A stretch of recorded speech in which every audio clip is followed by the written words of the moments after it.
Witam wszystkich w nowym odcinku, którzy są ciekawi moich nowych zdobyczy winylowych. Zapraszam na odcinek. A ja sobie gram na gramofonie, trali tralalala, trali tralalala. Się ubrałam, żeby nie było widać, bo kawał tyłka to ja mam, człowieku. Tam nie jest tak jeszcze źle. Proszę cię. Nie jest jeszcze tak źle, nie? Ale słuchaj, może popracuj nad sobą. Pani swoją sztukę sprzedaje.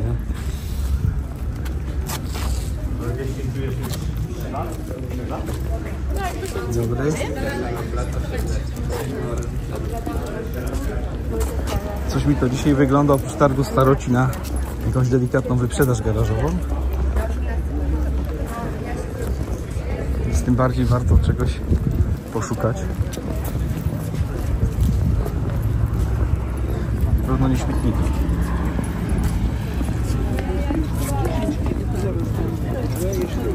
Powiedzcie Państwo, co będziecie musieli do godziny 14 stąd się robić. Tak, zgadzam się z Panią. Zapraszamy, dziękuję bardzo.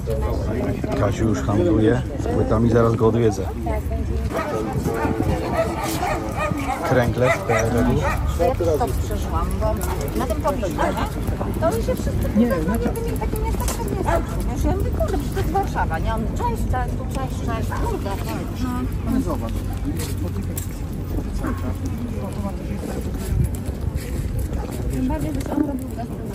Normalnie dzisiaj garażówka trochę. Dobrze jest.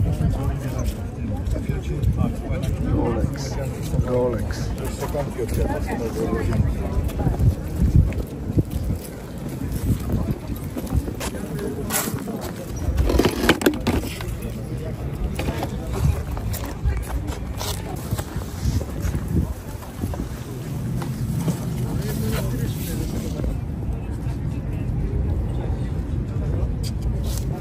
Stare płyty.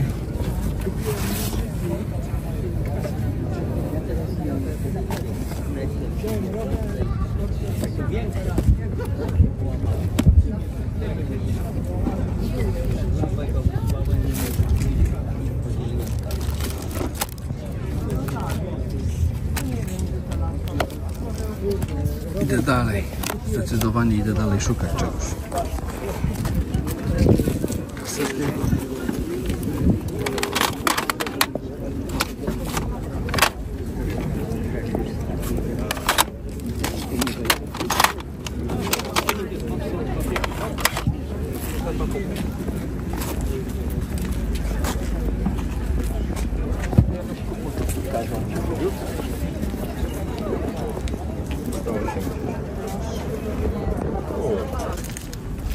Chciałem Wam pokazać. Pan ma fajną Diorę.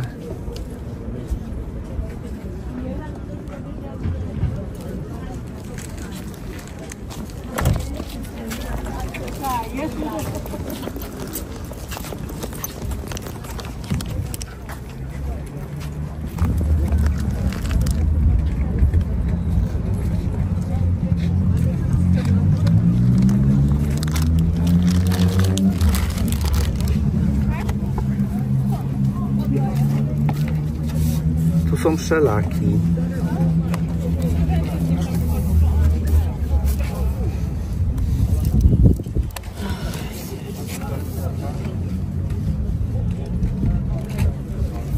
Może coś polskiego będzie.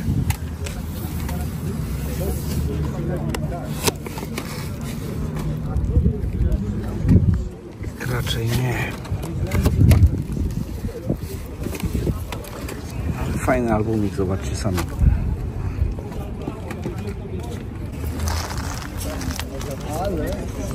Uwaga. Coś dla mnie, jak jestem niewyspany, taka maska.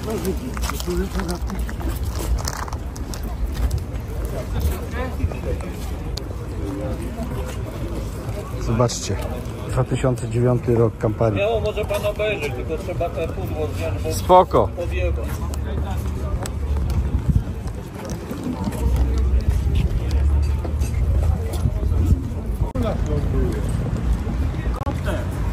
Mówię, u nas ląduje.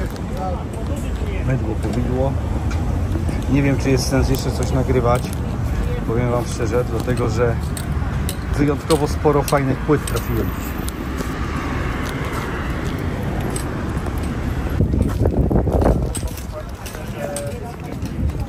Coś dla mojego Maćka, operatora. Chciałem się pana wystawić. Proszę? Chciałem się zacząć 20 zł. Jak mistrz skrupówek. No mówię. Maciek 20 zł, tu panu blikiem wysyłaj. Nagrywam dla ciebie, to wysyłaj panu. Nie, jeśli śmiało, śmiało. Ja wiem, znamy się przecież.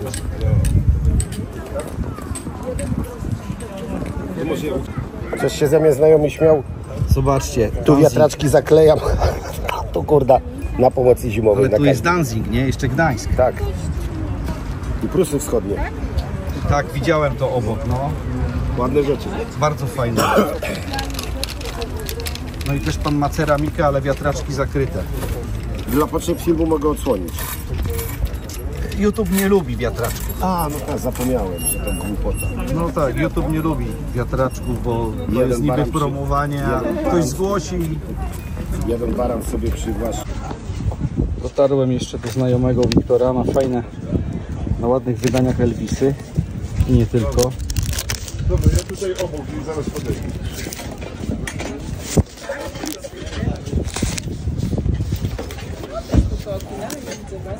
Dużo polskich płyt, Saga. Wiktor, ty masz jakieś promocje ostatnio na te płyty, co? Tak, oczywiście. Wiktor stoi w Grodzisku. To jest trzecią sobotę, nie, w trzecią niedzielę miesiąca, tak Wiktor?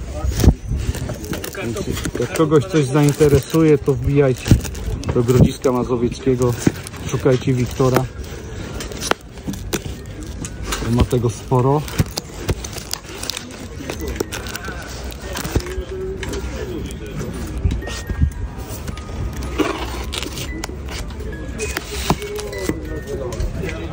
Trochę polskich, ale jeszcze Elvis. Patrzę, co to jest na ten Star Collection Glenn Miller akurat. Ale Elvisa ma, jak ktoś zbiera Elvisa, to będzie miał w czym wybierać.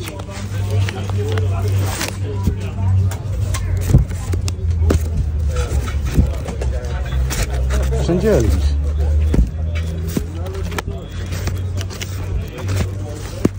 A tu są moje rzeczy, które kupiłem do odcinka, nie pokażę wam, ale też ma fajne CD-ki.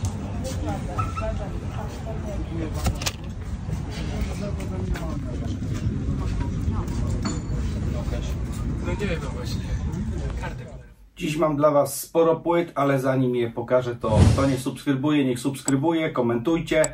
No i dajcie znać w komentarzu tradycyjnie po prostu, która płyta z dzisiejszych zdobyczy według was jest najcenniejsza, najfajniejsza, najbliższa waszemu muzycznemu sercu. Zaczniemy może, w sumie mam je ułożone niechronologicznie, więc zaczynamy to, co mam pierwsze. Pierwsza rzecz to Malcolm McLaren, Duck Rock. Moi drodzy, to jest, jak się nie mylę, chyba holenderskie wydanie. Tak, holenderskie. Te płyty nie są jeszcze pomyte, bo dopiero je przywiozłem. No, Malcolm McLaren pewnie kojarzycie.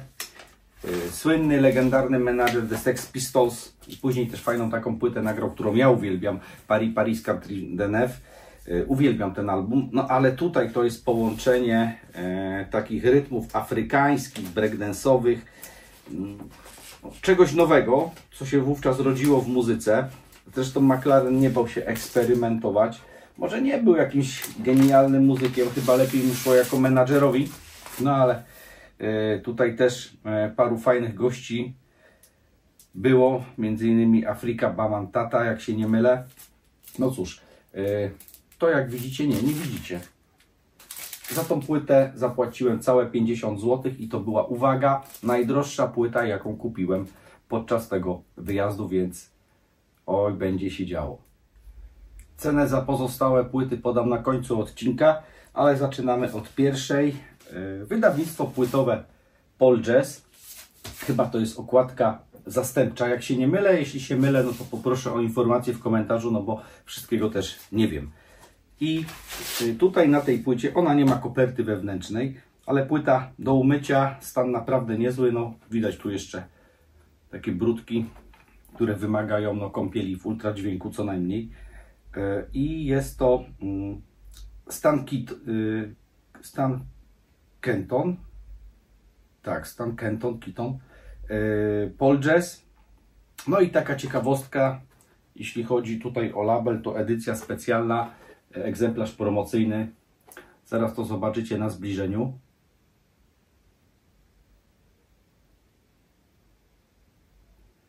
No i teraz właśnie, ja tą płytę jak sprawdzałem na Discogsie w swojej kolekcji, no to posiadam z normalną okładką, ale nie pamiętam labelu, bo ta płyta już gdzieś jest tak u mnie schowana, że ciężko mi było się dzisiaj nagrywając dokopać do niej. Nawet w sumie nie próbowałem, przyznam się.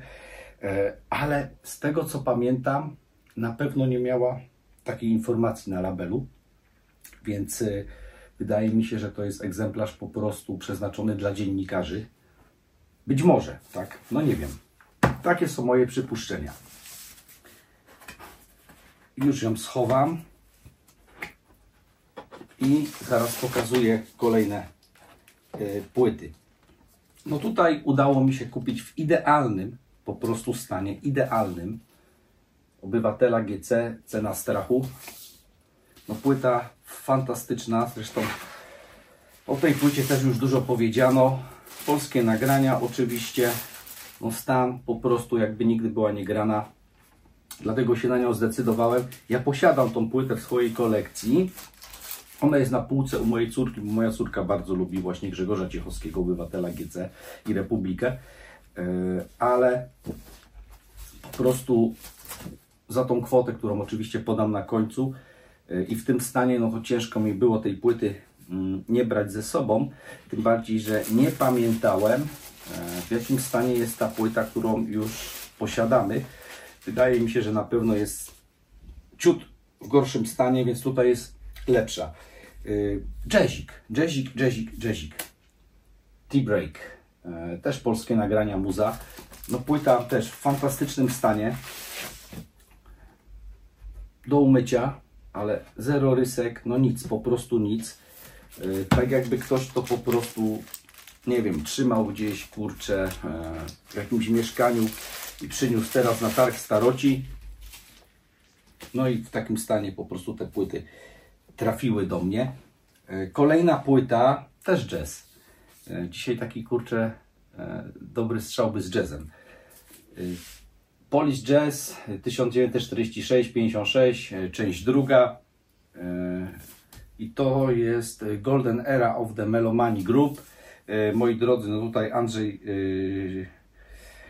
Trzaskowski, Duduś Matuszkiewicz, Witold Sobociński, chociażby na perkusji, a tak naprawdę operator, fenomenalny operator filmowy, między innymi odpowiedzialny za zdjęcia do Ziemi Obiecanej, czy do dwóch filmów Romana Polańskiego, Frantic i na pewno Piraci.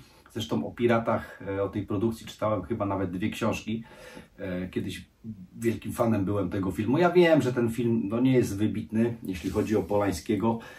Okazał się też klapą finansową. Ścieżkę dźwiękową chyba Wam kiedyś pokazywałem, bo udało mi się kiedyś gdzieś kupić na starociach,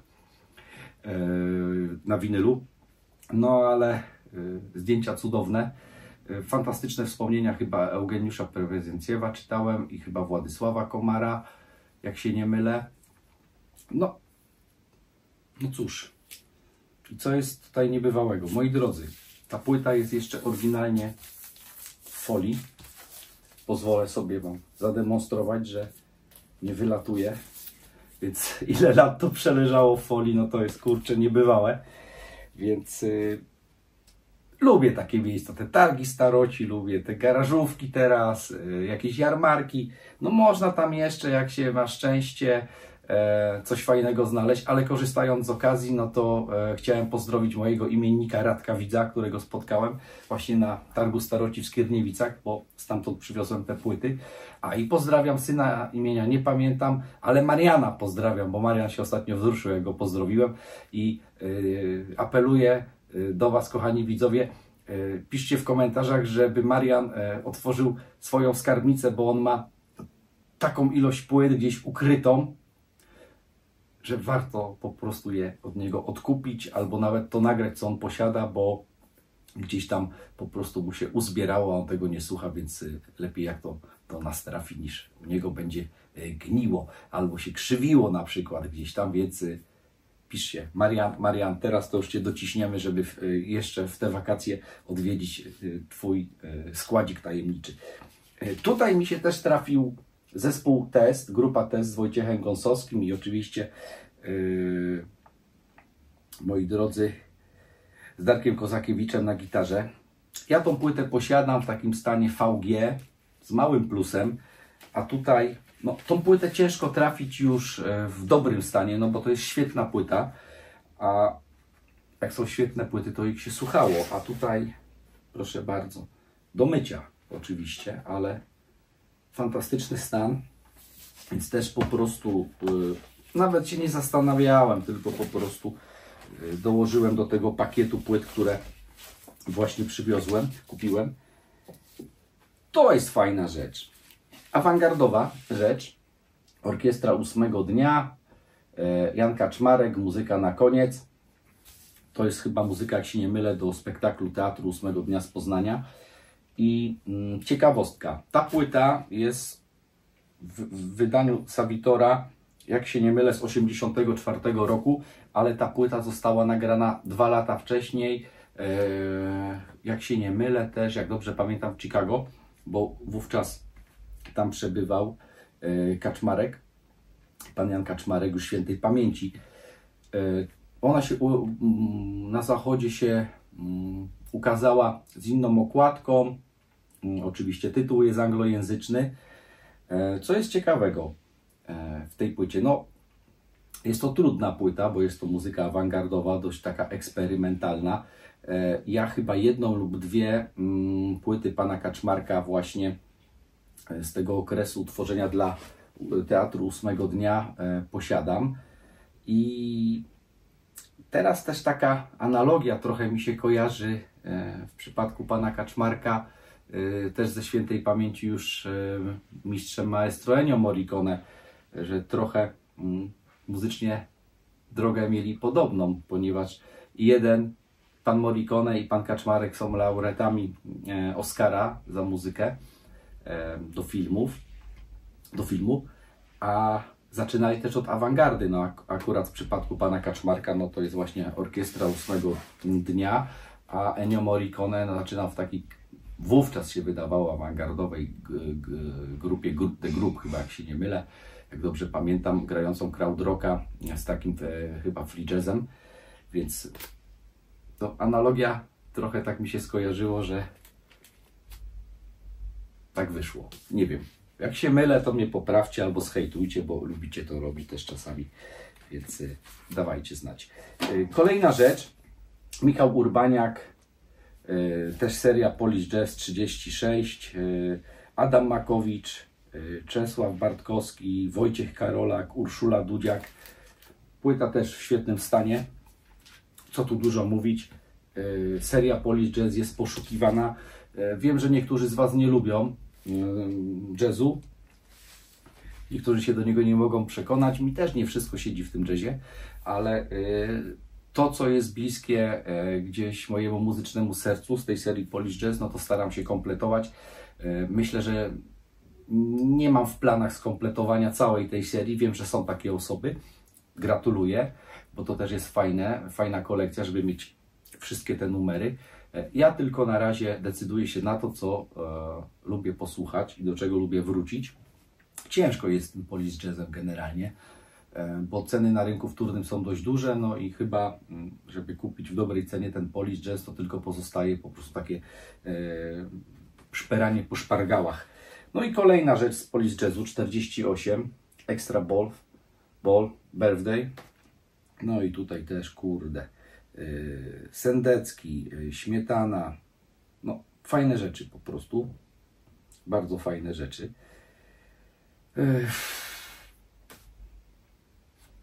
No, tak wzdycham, bo jest tego mało, tak? Jest tego mało. Chyba tam są jakieś delikatnie robione przez polskie nagrania, te nowe już polskie nagrania, wznowienia właśnie tych płyt. No ale epoka to epoka, sami wiecie. I tutaj też jest ciekawostka. co udało mi się zdobyć, to jest Witold Szturek i jego album.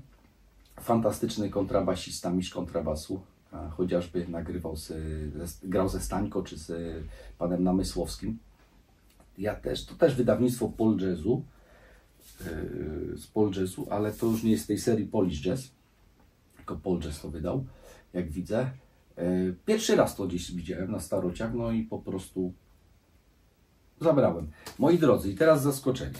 Co do ceny, bo wiem, że niektórzy nie lubią, jak mówię o cenach, ale niektórych to kręci, ale to też uważam, że jest dobra forma, żebyście mogli sobie porównać to z cenami gdzieś w internecie, czy nawet gdzieś tam, jak się pojawiają oferty danych płyt na grupach.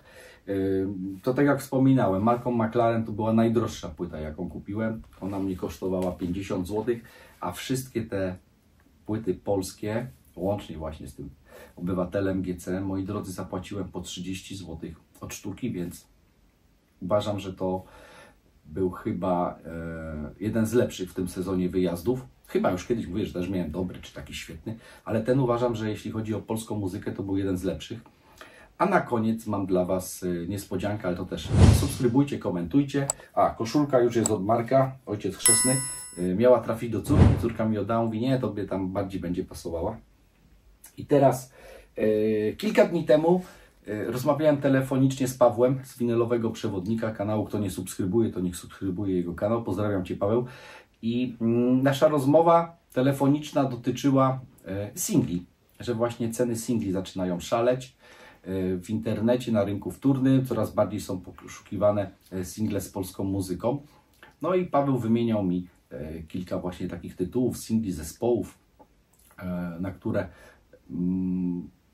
mówił mi, że jak będę gdzieś właśnie w tych miejscach szpargałowych moich, to żebym zwrócił uwagę, bo to są już poszukiwane płyty, bo jest ich mało albo są drogie.